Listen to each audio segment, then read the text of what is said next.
શ્રી સ્વામિનારાયણ મંદિર, કુમકુમ, મણિનગર, અમદાવાદ. સાધુ પ્રેમ વસલદાસજી. 22 માર્ચ એટલે વિશ્વ જળ દિન, પાણીને બચાવવાનો દિવસ.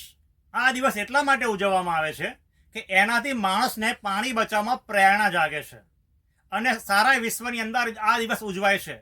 આપણે સૌ કોઈએ પાણીને બચાવવું પડશે, કારણ કે માણસને જીવવા માટે હવા, પાણી અને ખોરાકની જરૂર પડે છે.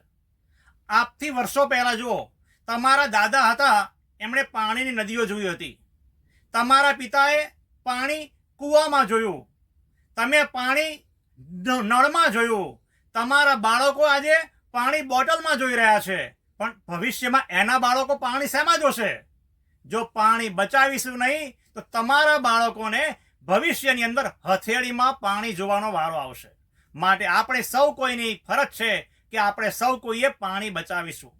પાણી બચાવીશું તો જીવન બચશે, કારણ કે જીવન છે તો આપણે જીવી શકીશું. માટે હંમેશા પાણી બચાવવાનો પ્રયત્ન સૌ કોઈએ કરવો જોઈએ. એમ કહેવાય છે કે માણસ 45 લીટર પાણી રોજનું બગાડ કરે છે. એ પાણીને આપણે બચાવી લઈશું તો આપણી આગામી આવનારી પેઢીને પાણી મળી રહેશે. માટે આપણી સૌ કોઈની ફરજ છે કે આપણે પાણી બચાવીશું. આપણે પાણી બચાવીશું તો આપણા ઘરમાં પાણી બચશે.